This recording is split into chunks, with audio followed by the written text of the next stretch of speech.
Welcome to Umbrella Rebellion. I'm Marcy. And I'm Dee. We are finding healing after leaving a cult. We will be discussing abuse and personal experience with the ATI, IBLP, and fundamental churches. Trigger warning. This podcast may contain descriptions of various forms of abuse.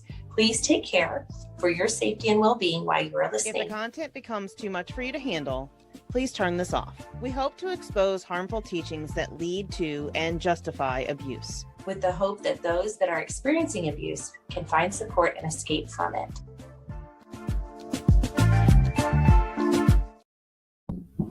Welcome to Umbrella Rebellion's Culty Book Club. We are going to be continuing reading The Body Keeps the Score. I was supposed to do it yesterday and completely forgot that we had a soccer tournament and spent all day out there. And that is why I'm in bed, because my body is just like, what did you do to me? So I thought I was going to have enough time to get this completely set up. And this is weird because the view on TikTok is different than the view on YouTube. But if you might be able to hear my grandson in the background, he is having a blast playing. What are you doing? All right, I am getting things ready. That is not the view I wanted. What's the view I wanted? This one? Yeah, that one. That's the one. If you would like to read along with me, he's beating Mardi Gras beads against the door. My hair is kind of crazy today. When we're reading The Body Keeps the Score, we are on chapter 5. If you would like to, let me fix this because that's gonna bother me. If you would like to read along on YouTube, I put the book up while we are reading. So let's just jump into this because I am ready to do some work. The last week was pretty interesting. It really gave me an understanding of how the brain works with trauma and what parts of the brain controls how trauma is processed in your brain. And so if you have missed chapters 1 through 4, I highly recommend that you go over to YouTube, follow the channel if you're not on YouTube already, and there's a playlist, because I can't make playlists on TikTok yet, and I don't have the full recordings on TikTok either, because, it's at least an hour usually. But let's get started. Let's start reading chapter 5. Body-brain connections. Hey, Bree, welcome in. Life is about rhythm. We vibrate. Our hearts are pumping blood. We are a rhythm machine. That's what we are. Mickey Hart. Toward the end of his career in 1872, Charles Darwin published The Expression of the Emotions in Man and Animals. Until recently, most scientific discussion of Darwin's theories has focused on The Origin of Species, 1859, and The Descent of Man, 1871. But The Expression of the Emotions turns out to be an extraordinary exploration of the foundations of emotional life, filled with observations and anecdotes drawn from decades of inquiry, as well as close-to-home stories of Darwin's children and household pets. It's also a landmark in book illustration, one of the first books ever to include photographs. Photography was still a relatively new technology, and like most scientists, Darwin wanted to make use of the latest techniques to make his points. It's still in print today, readily available in a recent edition with a terrific introduction and commentaries by Paul Ekman, a modern pioneer in the study of emotions. Darwin starts his discussion by noting the physical organization common to all mammals, including human beings. The lungs, kidneys, brain, digestive organs, and sexual organs that sustain a continued life. Although many scientists today would accuse him of anthropomorphism, ooh, that's a big word. Darwin stands with animal lovers when he proclaims, man and the higher animals also have instincts in common. All have the same senses, intuition, sensation, passions, affections, and emotions, even the more complex ones, such as jealousy, suspicion, emulation, gratitude, and magnanimity. End quote. He observes that we humans share some of the physical signs of animal emotion. Feeling the hair on the back of your neck stand up when you're frightened, or baring your teeth when you're enraged can only be understood as vestiges of a long evolutionary process. There's a picture of a snarling, what is that? Canine? Yeah. And then underneath the picture, it says, when a man sneers or snarls at another, in the corner of the corner of the canine or eye tooth raised on the side facing the man whom he addresses? Question mark. Charles Darwin, 1872. For Darwin, mammalian emotions are fundamentally rooted in biology. They are the indispensable source of motivation and innate actions. Emotions, from the Latin emovere, to move out, give shape and direction to whatever we do, and their primary expression is through the muscles of the face and body. These facial and physical movements communicate our mental state and intention to others. Angry expression and threatening postures caution them to back off. Can't speak today. Let's see. Sadness attracts care and attention.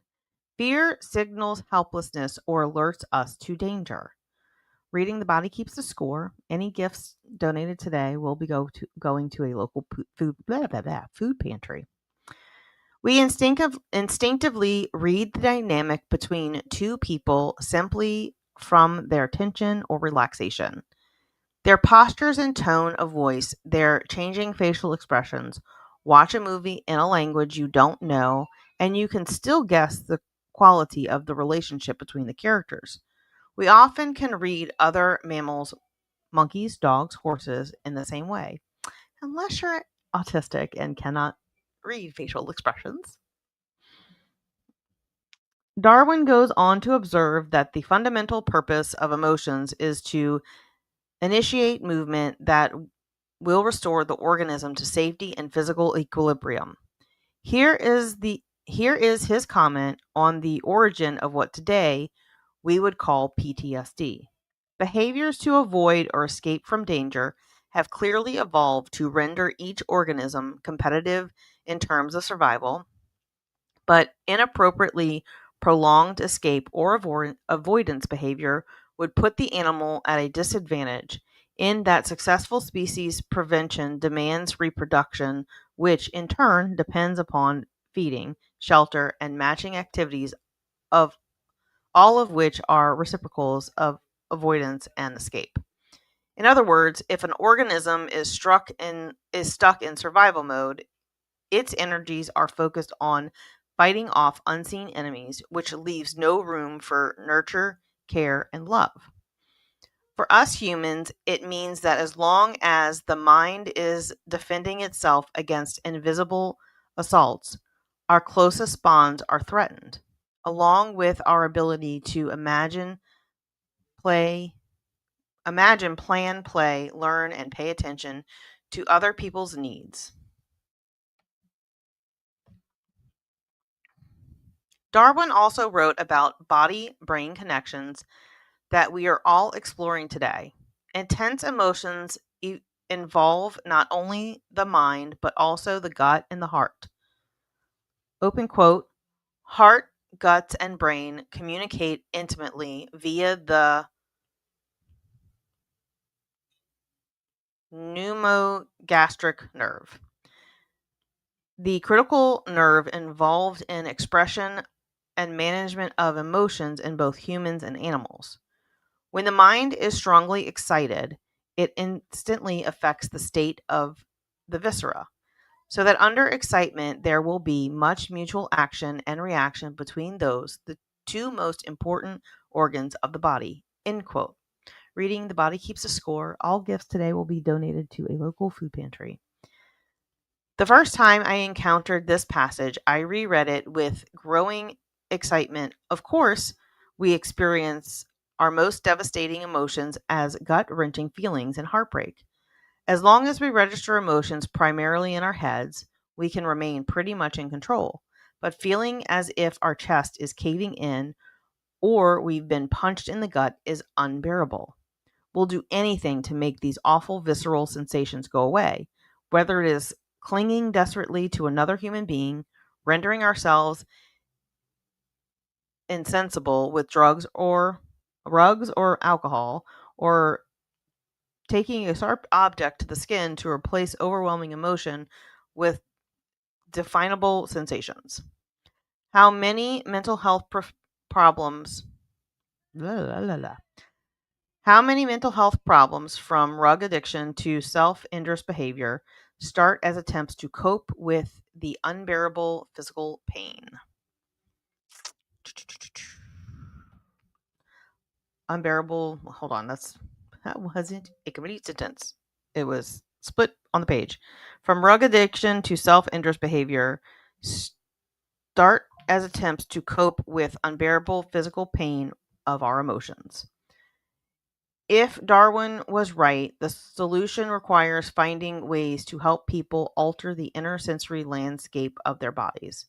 Until recently, this bidirectional communication between body and mind was largely ignored by Western science, even as it had long been central to traditional healing practices in many other parts of the world, notably in India and China.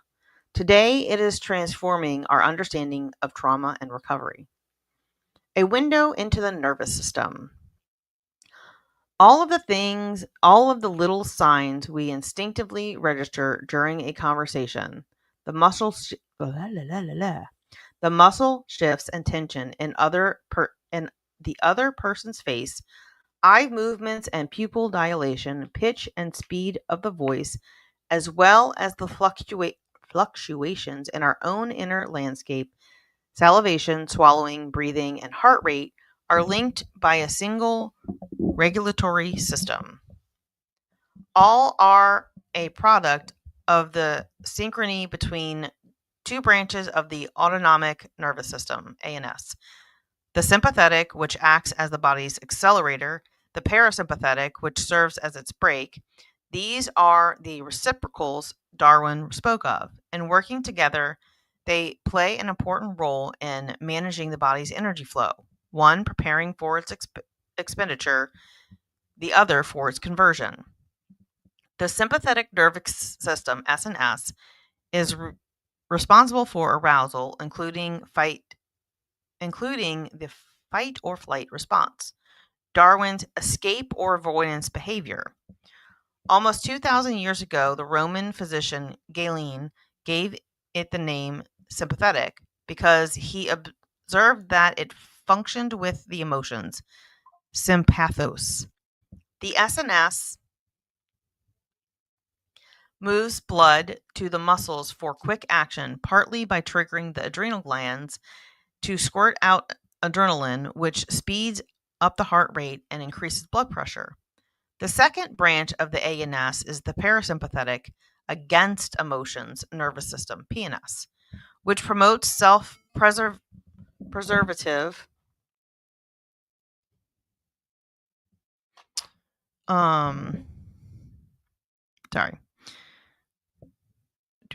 The second branch of the ANS is the parasympathetic against emotions nervous system, PNS, which promotes self-preservation functions like digestion and wound healing. It triggers the release of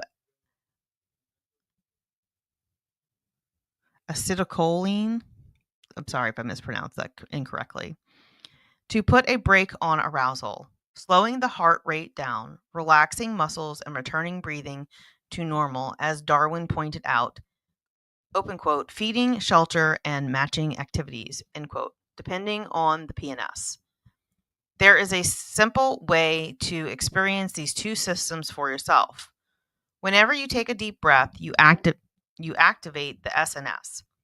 The resulting burst of adrenaline speeds up your heart, which explains why many athletes take a few short, deep breaths before starting a competition.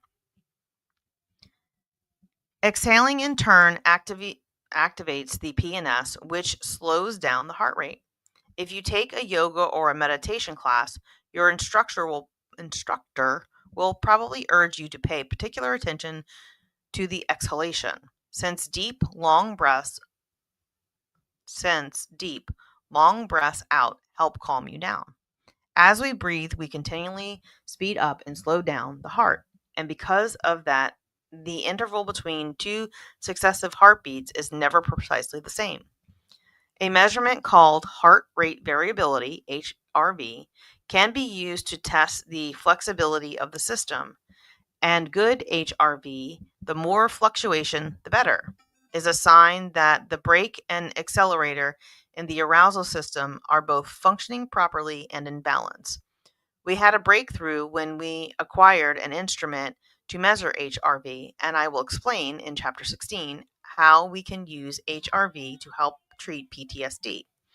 That's interesting because one of the things that I use for my chronic illness is called Visible, and one of the data points that they collect to help you determine whether you're having a good day or a bad day is your heart rate variable. So it's pretty interesting. I'm excited about learning more about that. The Neural Love Code.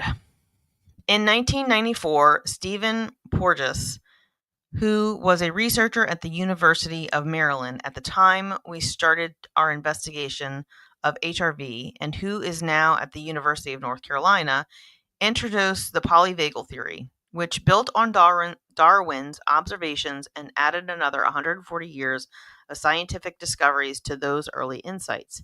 Polyvagal refers to the many branches of the vagus nerve, Darwin's pneumogastric nerve. Oh, I thought that might be what that was. Which connects numerous organs, including the brain, lungs, heart, stomach, and intestines. The polyvagal theory provides us with a more sophisticated understanding of the biology of safety and danger. One based on the subtle interplay between the visceral experiences of our own bodies and the voices and faces of the people around us. It explained why a kind face or a soothing tone of voice can dramatically alter the way we feel. It clarified why knowing that we are seen and heard by the important people in our lives can make us feel calm and safe, and why being ignored or dismissed can precipitate rage reactions or mental collapse. Kind of had that happen to me today. Interesting. It helped us understand why focused attunement with another person can shift us out of disorganized and fearful states. In short, Porges's theory, I don't know how to pronounce that name, theory made us look beyond the effects of fight or flight and put social relationships front and center in our understanding of trauma. It also suggested new approaches to healing that focus on strengthening the body's system for regulating arousal. Human beings are astonishingly attuned to subtle emotional shifts in the people and animals around them. Slight changes in the tension of the brow, wrinkling around the eyes, curvature of the lips, and angle of the neck quickly signal to us how comfortable, suspicious, relaxed, or frightened someone is. Our mirror neurons register their inner experience, and our own bodies make internal adjustments to whatever we notice. Just so, the muscles of our own faces give others clues about how calm or excited we feel, whether our heart is racing or quiet, and whether we're ready to pounce on them or run away. When the message we receive from another person is, "You're safe with me," we relax. If we're lucky in our relationships, we also feel nourished, supported, and restored as we look into the face and eyes of the other. Our culture teaches us to focus on personal uniqueness, but at a deeper level, we barely exist as individual organisms. Our brains are built to help us function as members of a tribe. We are part of that tribe even when we are by ourselves. Whether listening to music that other people created, watching a basketball game on television, our own muscles tensing as a players run and jump, or preparing a spreadsheet for sales marketing, anticipating the boss's reaction, most of our energy is devoted to connection with others. That's so interesting.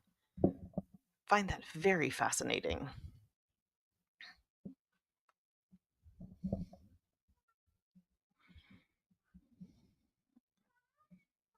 I don't know if y'all can hear my grandson in the background. Really? It's frustrating.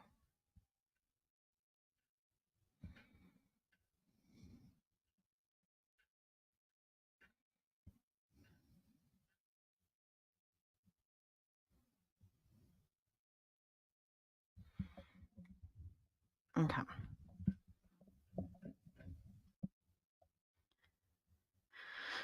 If we look beyond the list of specific symptoms that entail formal psychiatric diagnoses, we find that almost all mental suffering involves either trouble in creating workable and satisfying relationships or difficulties in regulating arousal. As in the case of habitually becoming enraged, shut down, overexcited, or disorganized, usually it's a combination of both. The standard medical focus on trying to discover the right rug to treat a particular quote unquote disorder tends to distract us from grappling with how our problems interfere with our functioning as members of our tribe.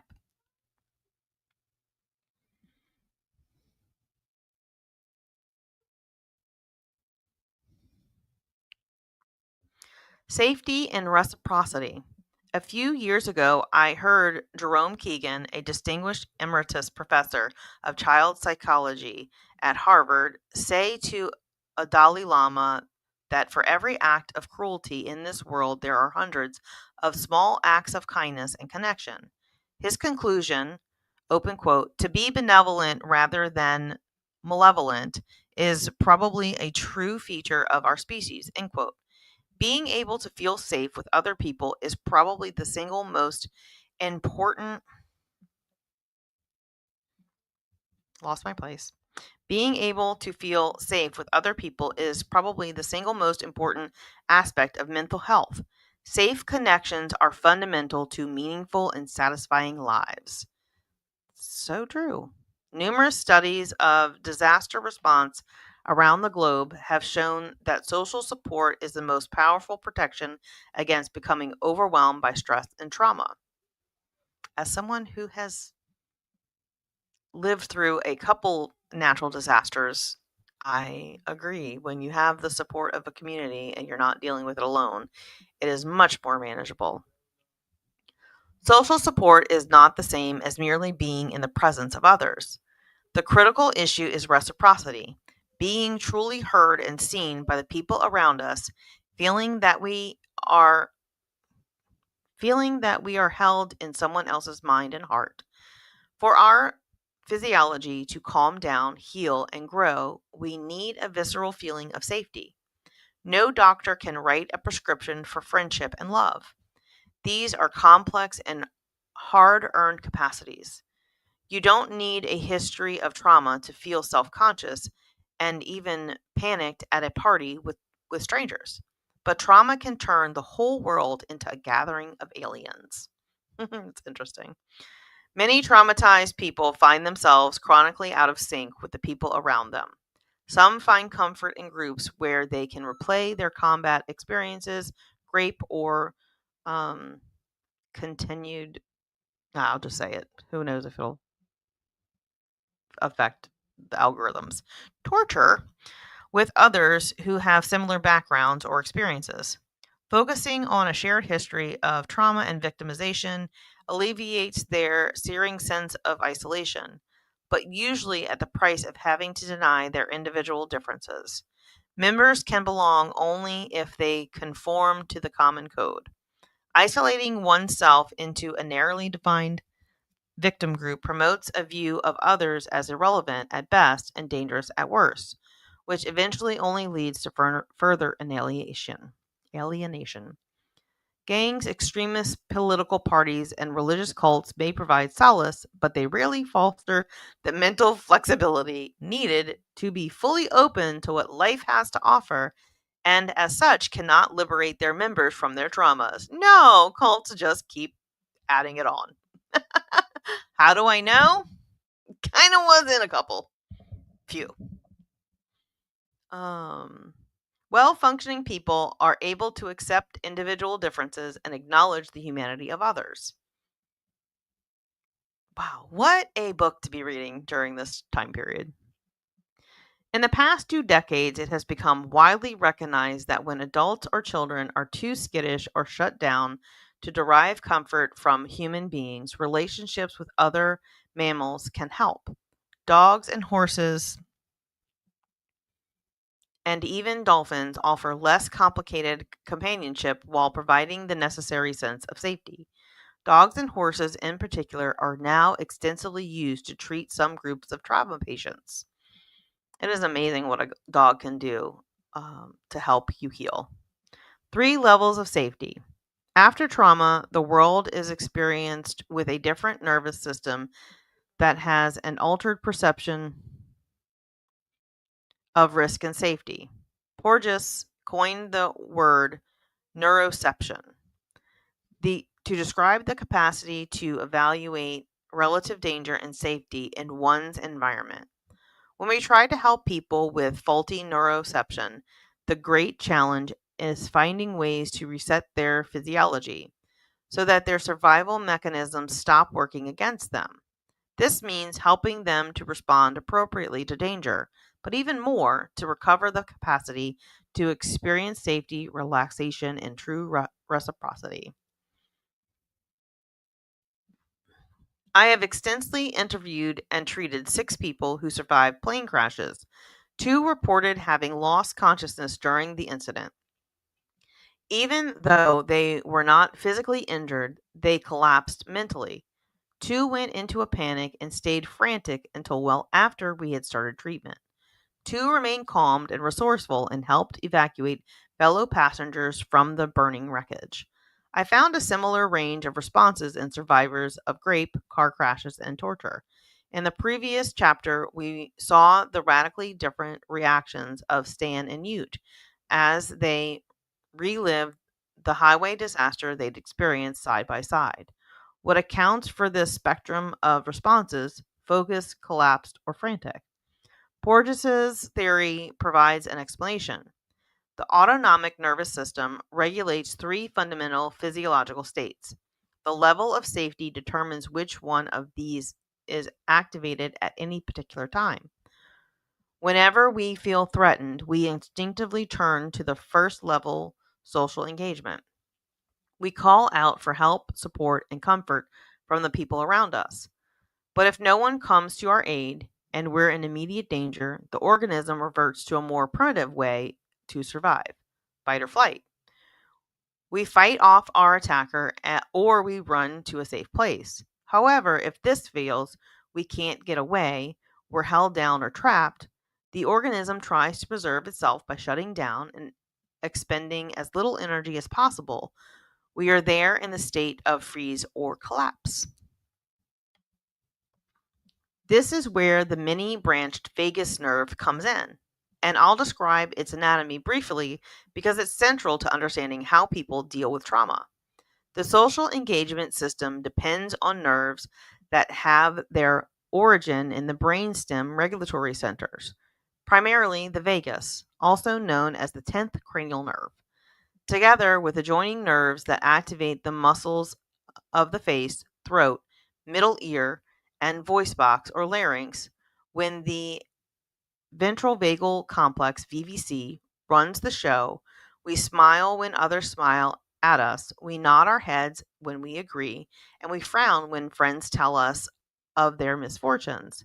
When the VVC is engaged, it also sends signals down to our heart and lungs, slowing down our heart rate and increasing the depth of breathing. As a result, we feel calm and relaxed, centered, or pleasurably aroused. Then they have a picture for those of you not on the tubes or the Facebook. It is an MRI of the vagus nerve going through your body.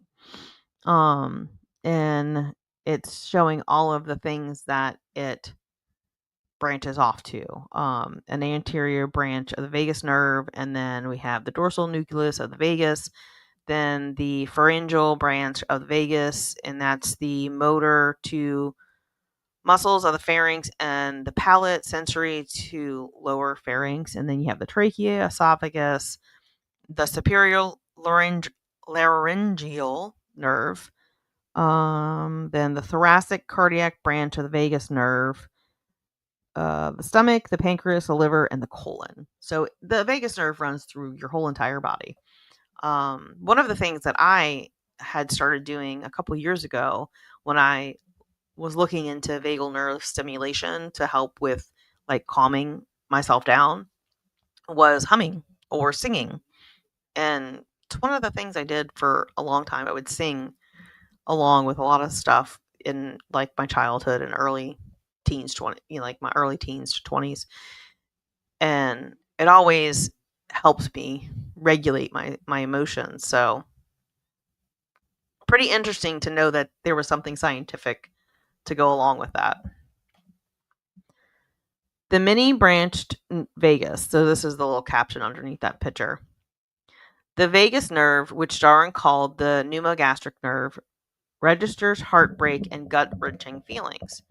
When a person becomes upset, the throat gets dry, the voice becomes tense, the heart speeds up, and respiration becomes rapid and shallow. There's a picture of 3 different monkeys with 3 different facial expressions. Courtesy of Ned Callan, MD. 3 responses to threat. 1. The social engagement system, an alarmed monkey signals danger and calls for help, BBC. It's like a ooh face. 2. Fight or flight. Teeth bared, the face of rage and terror, SNS. So he's baring his teeth. 3. Collapse. The body signals defeat and withdraws, DVC.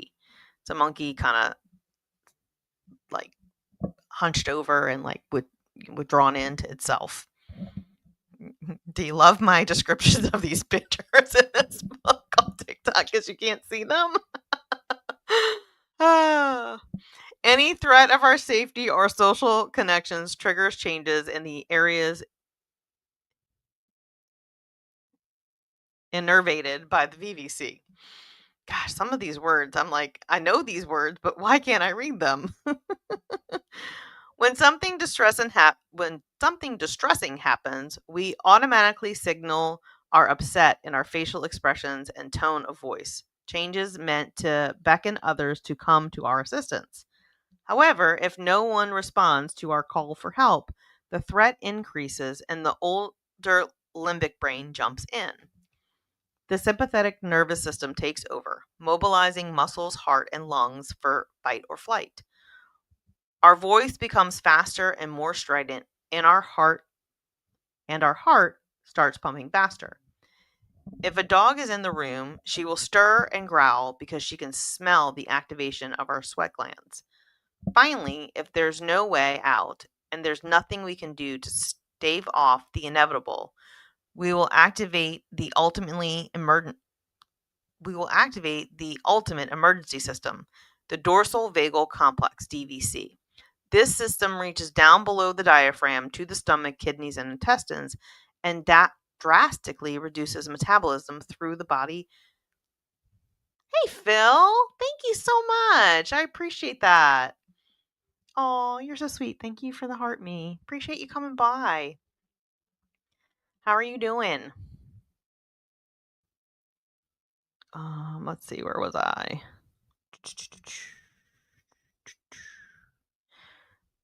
Okay, so let me start over with that paragraph. Finally, if there's no way out and there's nothing we can do to stave off the inevitable, we will activate the ultimate emergency system, the dorsal vagal complex, DVC.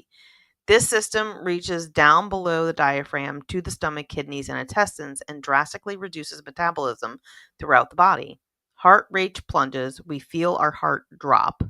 We can't breathe, and our gut stops working or empties, literally scaring the shit out of us. This is the point at which we disengage, collapse, and freeze. Ah.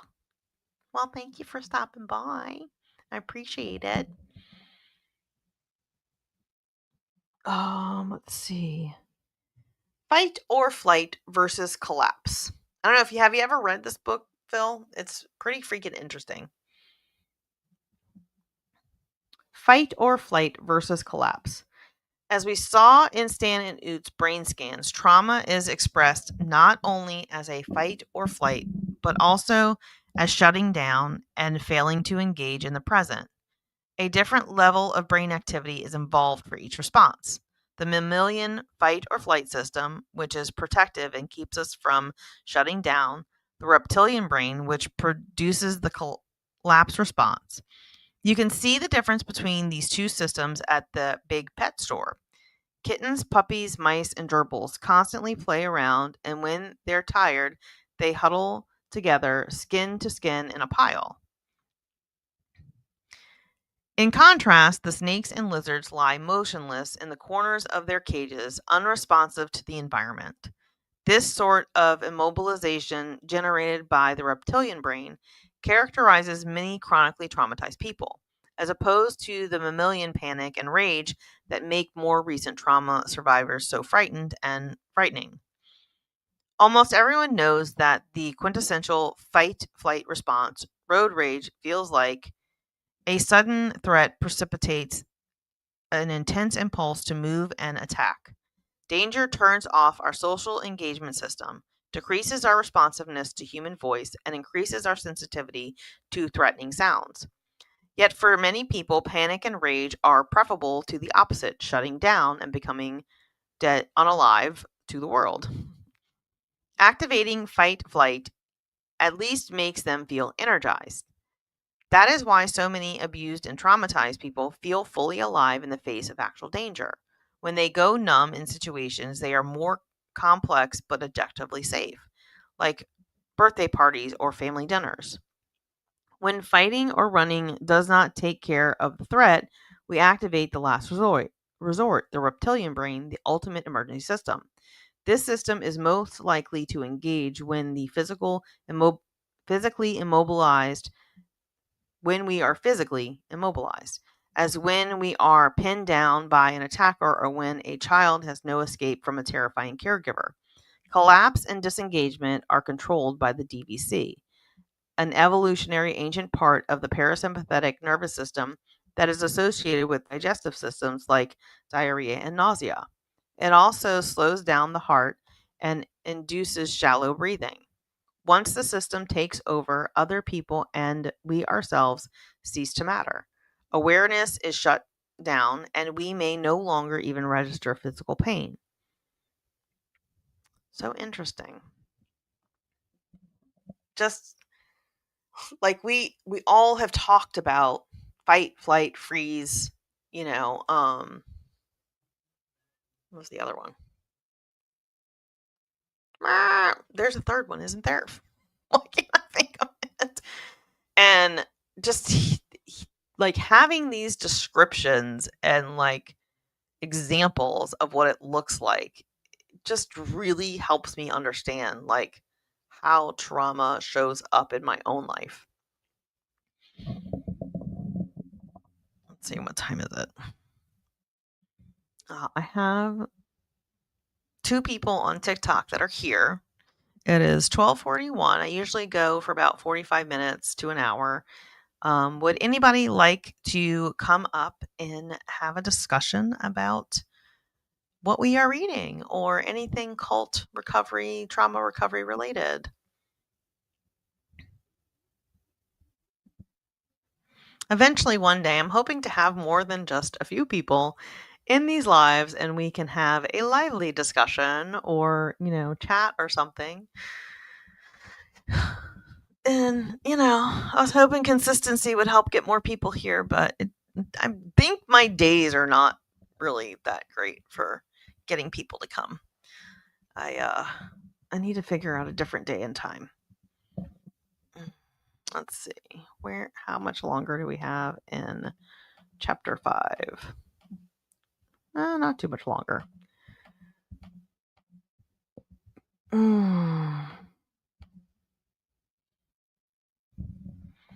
But I think I'm going to go ahead and, my phone is at 3%. I didn't get to charge it enough before I started.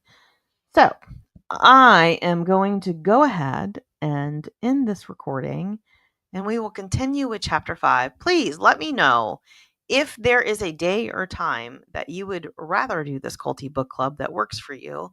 I get off of work at 3:30 p.m. Central Standard Time, Monday through Friday, and usually can't jump right on a live because I need to rest after that. But if there's an evening during the week that works for you, I might be able to figure it out. So I've just been trying to do it on the weekend because it just helps me not push myself so much. I don't know. But I would like to have engagement while I'm here. So, but, can't always get what you want, right? All right, y'all. Y'all have an amazing day. And if somebody has not told you today or ever, I am proud of you.